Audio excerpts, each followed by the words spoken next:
Salut à tous pour le vidéo Mercato concernant les gros dossiers du moment. On parlera donc de la Casette qui pourrait faire son retour à Lyon et de Tchouaméni qui pourrait signer au Real Madrid. C'est quand même très fort. Le casting est plutôt intéressant aujourd'hui. On va commencer par le français, mais la Casette parce que les deux sont français tout simplement. Et par rapport à lui, c'est vrai que c'est très surprenant parce qu'il arrive en fin de contrat avec Arsenal. On sait très bien qu'il a quitté le club et on a Fabrizio Romano qui annonce que son transfert à Lyon est bouclé.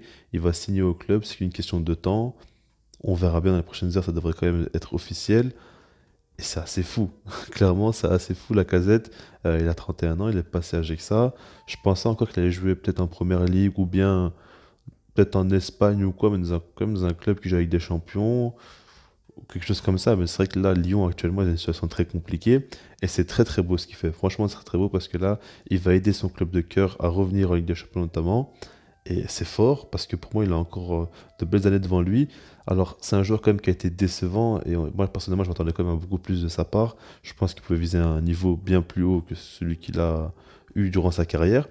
Maintenant, c'est un joueur qui, si maintenant il revient à Lyon, il va énormément apporter là-dessus. Vraiment, il n'y a pas de doute. Je suis persuadé qu'il va porter l'équipe. Il a pris beaucoup d'expérience. On voit qu'avec Arteta, quand Arsenal allait bien, c'était un petit peu lié aussi à la casette parce qu'en sens de Aubameyang, il a quand même eu un gros rôle. Il a été le capitaine et franchement, il a montré beaucoup de leadership. Il a montré techniquement, il est quand même très à l'aise. C'est un attaquant quand même qui fait jouer ses coéquipiers, mais qui marque des buts aussi. Et je pense vraiment qu'en Ligue 1, il pourrait faire une très grosse saison, là, à l'heure actuelle. Je trouve ça c'est dommage qu'il ne joue pas, comme je dis, dans un club qui joue avec des champions. Maintenant, je trouve que l'histoire est très belle et j'ai quand même hâte de voir ce qu'il pourra donner à Lyon. En tout cas, c'est beau de voir ce genre de geste-là parce que honnêtement, dans le football moderne, on voit quand même de moins en moins des joueurs qui veulent aider leur petit club de cœur alors qu'ils pourraient toucher un plus gros salaire ailleurs. Ça, on le sait très bien. Maintenant, passons à Aurélien Tchouaméni. Et là, c'est pas trop le même délire. On parle quand même d'un énorme transfert. Alors, comme vous le savez, Tchouaméni, il va quitter Monaco maintenant. Il pourrait signer soit au Real Madrid, soit à Liverpool, soit au PSG. Et selon la tendance, quand même, on parle beaucoup du Real Madrid. On parle beaucoup du fait qu'il rêve tout simplement de jouer à Madrid.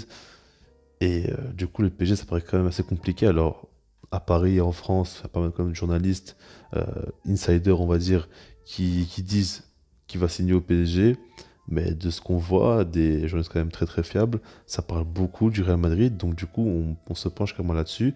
Après, on sait jamais. Il peut y avoir encore une fois une clim comme pour Mbappé. Mais là, j'ai l'impression vraiment qu'il se dirige vers le Real Madrid. Alors, je prends maintenant des pincettes parce qu'avant, quand je parlais d'Mbappé, j'étais sûr de moi. Là, maintenant, je prends des pincettes, je ne prends plus de risques. Et en tout cas, ce qu'il faut savoir, c'est qu'à la base, on parlait de 80 millions d'euros. Mais maintenant, on parle plutôt de 100 millions d'euros. Alors, bonus compris, certes, mais c'est quand même énorme. Et ça ne ressemble pas au Real Madrid de déposer 100 millions d'euros pour un milieu de terrain comme ça, jeune. Et puis, je pense pas que ce soit un joueur qui a un profil indispensable. Je pense plutôt que c'est un joueur qui devrait gagner sa place, qui va commencer peut-être sur le banc. Donc c'est quand même très surprenant. Alors Chouameni, c'est un joueur que j'aime énormément et qui pour moi est très complet et qui pourra beaucoup apporter. Après, il y a quand même une question à se poser parce que dans ce milieu du Real Madrid, où va-t-il jouer? Alors certains me diront en 6, d'autres diront plutôt en tant que relayeur. C'est un peu compliqué parce que ce qu'il faut savoir, c'est que lui, là où il performe le mieux, c'est dans un milieu A2, dans un double pivot, que ce soit un 4-2-3-1, un 4-4-2 ou même une défense à 3 comme l'équipe de France, 3-4-3 par exemple, 3-4-1-2 même. On voit que dans un milieu à 2, c'est là qu'il performe le mieux. Là, au Real Madrid, c'est un 4-3-3, c'est tout le temps comme ça. Et il faudra voir s'il arrive vraiment à trouver un rôle qui lui correspond bien. J'en doute pas trop parce qu'il est très à l'aise quand même techniquement, physiquement aussi, il est impressionnant, il est bon défensivement comme offensivement. Donc il peut clairement faire le taf en tant que relayeur ou en tant que 6. Il est tellement complet. Maintenant, il faudra quand même voir si on arrive vraiment à l'exploiter au maximum. Et là, c'est quand même une autre question à se poser. Moi, je pense quand même que pour le Real, c'est pas forcément le choix le plus logique possible. Par exemple, pour le PSG, moi je dis que Chouameni, c'est une recrue parfaite. Maintenant, pour le Real, je me dis que tu mets 100 millions d'euros sur un jeune joueur comme ça, tu pourrais les mettre sur un autre joueur, peut-être par exemple Rhys James, si tu veux vraiment mettre une grosse somme, je dis pas 100 millions d'euros, mais si tu veux vraiment investir une très grosse somme sur un joueur, là pour moi il est indispensable Rhys James. Quand tu vois le niveau de Carvajal qui n'est pas toujours au top, et puis c'est un joueur qui se blesse énormément aussi, là c'est quand même indispensable. Là, au milieu de terrain, tu as quand même déjà Valverde, Camavinga. Je dis pas que tu pas besoin d'un milieu de terrain, tu en as besoin d'un, mais c'est pas non plus la plus grosse priorité, je pense. Et après, si jamais ils font les deux, ben ça contredit tout.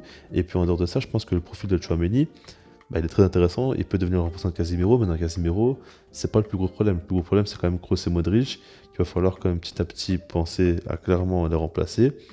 Et peut-être qu'un joueur comme Jude Bellingham était plus intéressant, je ne sais pas. Peut-être qu'il manquait peut-être un joueur plus technique, parce que je trouve que Kamavinga, Tchouaméni, Valverde, c'est quand même pas des joueurs très très techniques. Alors Kamavinga, c'est un peu différent, mais c'est pas des joueurs qui vont t'apporter vraiment un surplus offensif. J'ai pas l'impression. C'est des profils quand même très différents, mais c'est surtout des joueurs pour moi qui apportent plus dans l'apport défensif au niveau de leur course. Tchouaméni est très technique, mais je pense pas que c'est un joueur qui balle au pied va casser des lignes, qui va te faire des différences un petit peu comme Modric, ou trouver des passes monumentales. Donc du coup, c'est des profils quand même différents. Il faudra voir un petit peu comment ça va donner tout ça. C'est un superbe joueur et pour moi, c'est quand même une bonne recrue. Maintenant, la question à se poser, c'est vraiment pour 100 millions d'euros, est-ce que tu ne pouvais pas faire mieux? Et je pense que la réponse est possiblement oui. Après, il faudra voir si disponibilité du marché. Et là, c'est quand même un autre sujet. En tout cas, tu peux en penser par rapport à Tchouaméni, par rapport à la cassette. Et puis sinon, moi, je vous dis peace.